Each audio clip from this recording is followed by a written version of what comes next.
Hi, everybody. We're talking about Chapter 6. This is the first part of our Chapter 6 lectures.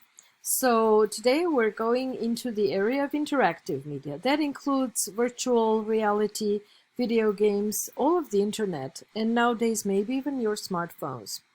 So all the mass media forms we've talked about so far have their roots in the broadcast model of communication. And we learned that we first started with books, magazines, newspapers, recorded music, photography, movies, and then moved on to television. So that was the evolution of communication as imprinted in tangible media. All of these media forms are changing because now we have digital technologies that make the progress not just going up, but exponentially quicker, exponentially. So digital media is making the progress of our communication technologies so much faster that it is a new quality. So all media we talk about, they all come from different places. Some of them originate from broadcast, and those that do not come from broadcast, they have not been altered by digital technologies, with the one exception of books that are now available in electronic format. There are new forms of communication that emerge specifically because of digital technologies, such as, for example, GPS or music on your smartphone, Pandora. So what is new media? Let's talk about new media. New media forms, we call them new, but over time they're going to be old.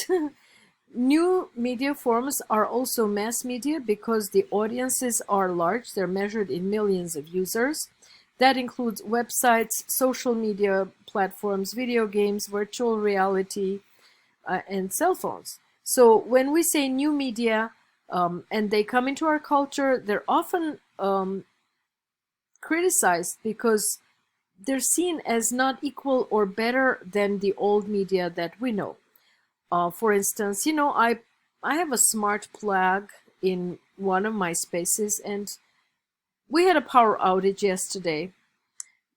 When the power came back on 6 hours later, I noticed that the smart plug had not turned on.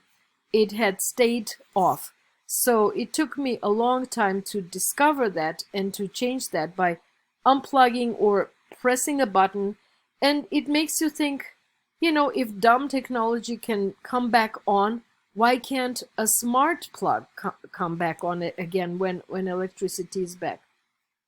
So we say those things, I hate Teams because I tried having a meeting with you all this morning and it didn't work, and some of you were in other meetings, and I was in another meeting with 0 people. Not even Carl was there, so I was frustrating, and I sounded like those parents who say to their children, quit wasting your time playing video games, go outside and get some fresh air, put your phones down and do something in real life, talk to somebody, stop posting pictures of yourself, you're a narcissist. Take out your earbuds and listen to me. I say that to my husband because he wears those earbuds to mow the lawn, and if it's dinner time, I have to yell, I don't know, louder than the lawnmower and louder than the earbuds, which is practically impossible. But as we've seen in Dark Mirror series, the first episode is about the like obsession, and it's taken into an extreme, as fiction also always does. We notice that new media can cause anxiety. There is information that is dumped on you and there is no way of unseeing it. So what does it mean? Using new media like we do with old media is not inherently good or bad. It's only a problem if we use it in the wrong way, obsessively, too much, or we look at the wrong things instead of the right things. And if it's only negatively affecting your life, if it helps you, say if you download an exercise program on your laptop and practice at home, if you do yoga at home, what part of that is negative? What part of that is bad? Especially COVID and the lockdown opened up so many positive sides of digital technology. Learning is possible online, exercising, dancing, talking, meeting friends, it's all possible online. So new media is changing our world, and sometimes things like COVID push it even further, make it even quicker. But looking at the culture, not our practical lives, not our necessities, but the culture. What is the cultural meaning of new media? We really don't know yet because it's a little too early. Books, when they emerged, it didn't mean that everybody became literate overnight. So digital media did not intend to change everybody's lives overnight. Television did not settle into everyone's homes overnight. New media takes on cultural meanings through its use, and now we see that the modes of cultural usage are changing, but the content is pretty much the same. So we watch the same movies, we listen to the same music. It's just the delivery that's different.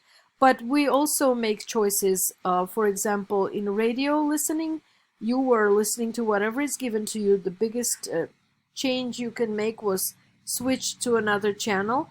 Whereas in Pandora and other forms of music listening nowadays, you can select and you can make a playlist that's only based on your preference. So interactivity is one of the notable changes in digital media. It's the condition of communication in which simultaneous and continuous exchanges occur. This is exactly from page 158. Those continuous exchanges and simultaneous interactions occur between content creators and content users. So interactivity in itself has three sides.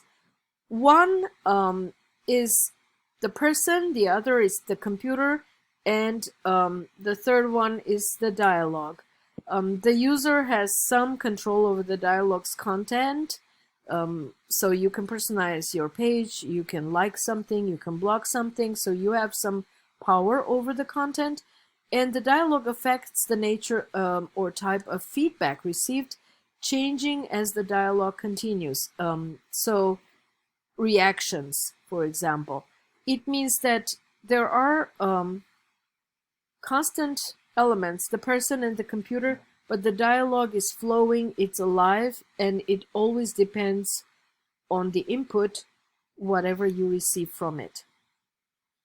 So, interactivity has several needs. The first need is a fast internet.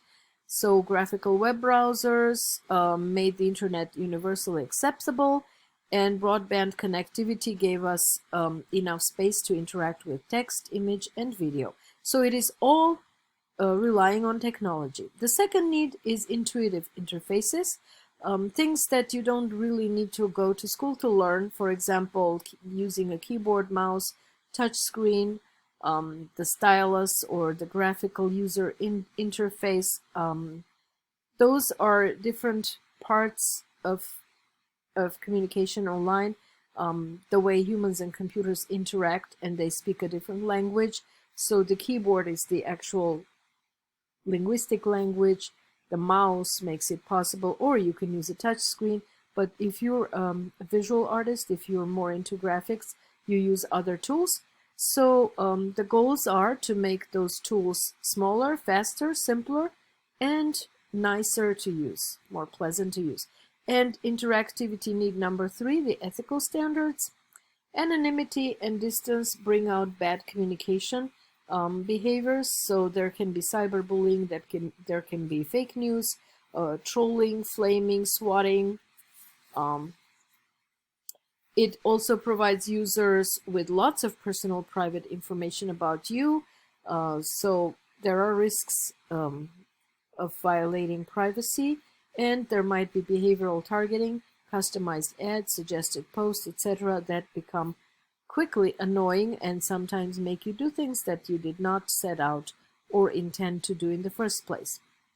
The benefits of interactivity are presenting information in ways that encourage us to explore, learn, and grow. For example, blogs and vlogs allow us to think as we write. Interactivity changes our concept of narrative and what makes a story, like it happens in video games, and records information about the people interacting with us. So you can have the number of clicks, the length of their participation, what devices they use, so you can better respond to them. And this gives you access, this gives you the concept of big data. If you collect all that information, you have a wealth of data that can be either manipulated or used for the benefit of society, depending on your goals. But never before have we had this ability to capture everything that happens inside communication in a tangible or intangible medium that can be revisited, that can be kept, and that can be analyzed. So here are some analytics. On a YouTube dashboard, you see all the analysis that's available. The beauty of this is that it happens all by itself. You really don't need to make a big effort. Okay, so this was our part 1 of chapter 6. Stay tuned for the second part and we will be through.